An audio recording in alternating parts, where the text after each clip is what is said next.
long skills practice. Nobody wants to sit there and see someone go from the greeting to the close. How many of you been in a skills practice where someone's gone from the greeting to the close and you're just like, when is this thing going to end? Yeah. You know? Because no one wants that. You are not getting value. What's going to happen with your team members if you're letting that skills practice go on that long?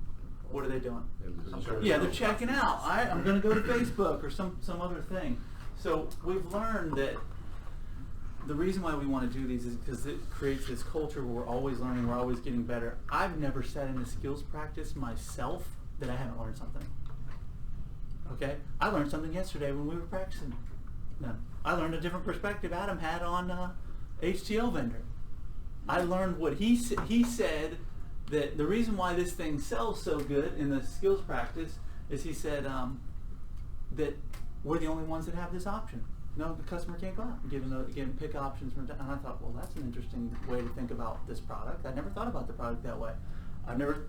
So every single one I've sat in, I've learned something. You will learn something as the leader, but we got to make them quick.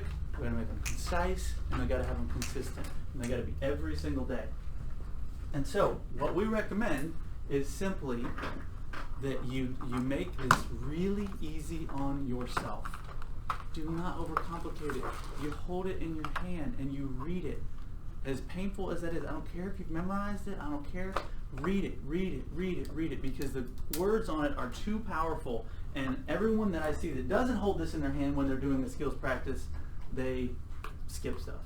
Like I'm going to tell you one very thing that's skipped all the time when I hear someone do this. And Don't repeat. That's right. Why is that one so critical?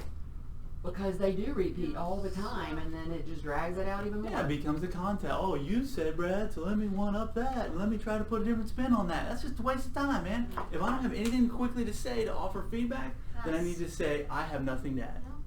Okay? The other thing is that the skip is say, always remember that feedback is a gift, and you respond with what? Thank you. Because our natural tendency, mine too, are humans that are prideful, is to be like, oh yeah, that's a good point, but you didn't know I was going to say that. I was going to spin that a little different. But you kind of I don't do that. I don't do that way in front of a customer. Yeah, That's the common exactly. one. So, it just gets us out of that habit. It's just like, oh, thanks. All right, fine. I'll deal with that. You know what I mean? And it allows me to listen more to the feedback. So, we are going to do one really quickly this morning. And Kelly's going to be our client.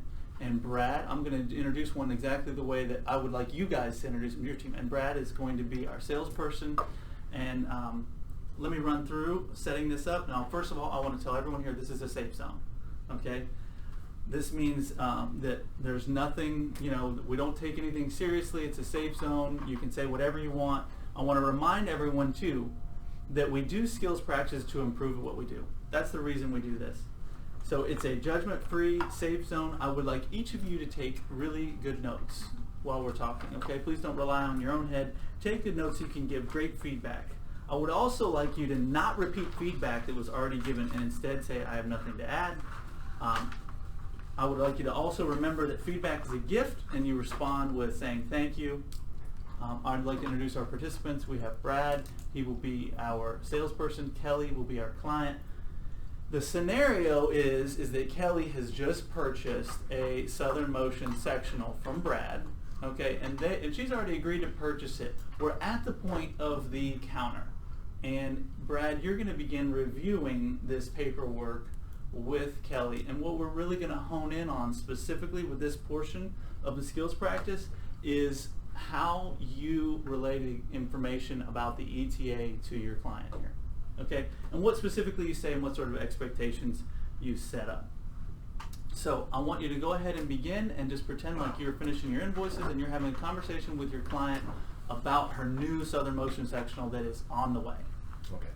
Well, Kelly, thanks very much. You're going to love your new sectional when it gets here. I really appreciate that. One of the things you've asked about and that I need to kind of reiterate is when can you expect it to get here? Right. It is a special order item. We're expecting about 6 to 8 weeks from Southern Motion. It's built in Mississippi, so they're building this just for you. It'll get here. So here on the form, we're showing an ETA of about 6 to 8 weeks. Okay. Now, I'm going to be constantly in touch with you, calling you every week or so, giving you an update, because that ETA could move sooner, could move back a little bit, just depending on a lot of different things at the factory. Are we okay so far with that? Okay. Yeah, okay. Sure. I think we talked, you didn't really need it in your home for a little while yet. Right. So we're good. There will be a couple different ways of being in touch. There'll be phone calls. You'll also be getting updated emails. They are an automated email system. If you see something in that email that doesn't make sense necessarily or is different than what we discussed, please pick up the phone and give me a call. Or if it's not too stressing, the next time we talk. But I prefer you actually be proactive and give me a call. Okay. I don't want you worrying about anything in the meantime. So 6 to 8 weeks, that would be, we're in middle of July now, so we're looking at mid-August, late August? Sometime in that, I'm saying, yes, early to mid-August. Okay. Is there any way you can get it for me earlier? If I could, I would. Okay. I do not have a magic make sofa button anywhere, but that is part of keeping in touch and as the factory, as they give me, because as it actually goes into production, we'll get more real Okay. ETAs. All right, we're good right there. Yep. Thank you very much. Thank you. That was a little good. quick round of applause for them. That was very good, very real. Okay, so now I'm just going to switch on my sheet to the coaching cadence side of it. Again, all I'm going to do is read so that I make sure I execute this skills practice the right way. The first thing I want to do is ask Brad, what did you think you did well?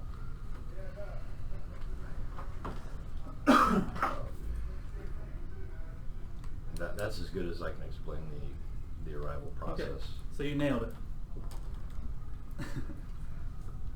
It's okay. I think so. I think so. And then ask, be great. what do you think you could have done better?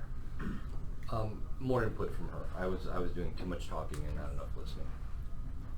Very good. Very good. Okay, Kelly, I'm going to repeat the cadence with you, playing the customer. What do you think he did well? He was very thorough. Thorough. Yep. Awesome. And what do you think he could have done better?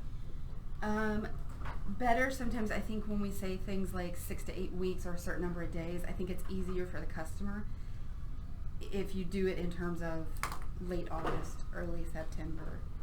Sometimes 6 to 8 weeks, it doesn't always compute in your head as a customer when that is. That's a great point. And you did bring it back to me of, so we're talking, because sometimes we forget when we buy things. Okay, and so now I'm going to go to the rest of the group, and we're just going to go around the room here. First, I want to know, what do you think he did well? I think what he did well is he explained different forms of communication that the customer will receive while waiting on a product. Good, yeah, and if he explained the email, so that Emails means and we have to phone get the what?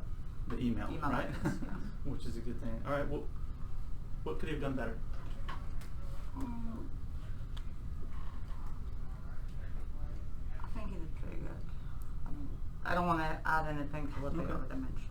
Miss Williams, what did he do well? I think he did. I think a good point bringing up that it was made especially for you. You know, that's one of the things that we specialize in. What could he have done better?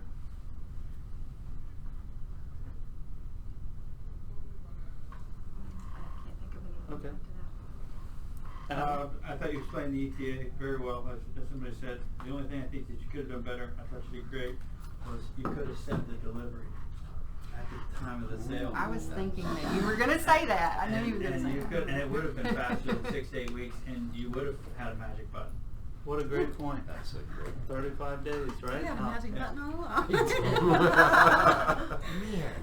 All right, Miss Rita, what did he do well? He was good on explaining to her what she's gonna expect, and he was clear on his communication, and he was fun. He made her laugh, so this is good point.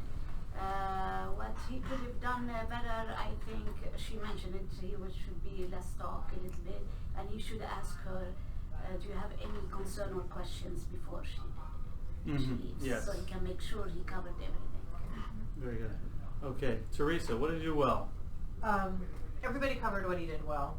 I'm sorry, but I did have a list. I did not, and I might have missed it in the very beginning, is we will call you as well.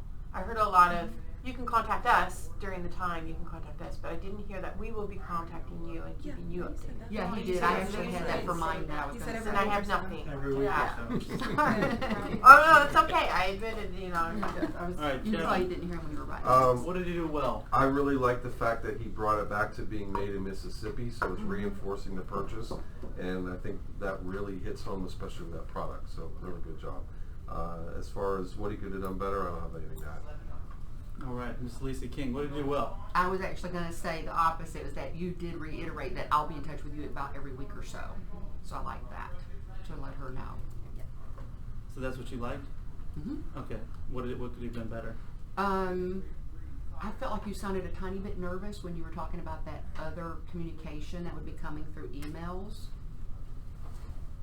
It made me feel a little bit like hesitant about it or something. Maybe it was just because I hear salespeople talk about it too. But That is a source of tension. yeah, I could hear it in your voice. So. I said it. But Okay. it was really good though. I don't have anything to add on what you did well that hasn't been mentioned. What could you have done better? I just felt like you were a little bit flaky when you talked about the ETAs, and then you said you're going to call them every week. Are you really going to call her every week? Because our expectation is every 2 weeks. And do you have a 100% system? Like, is that promise going to be delivered?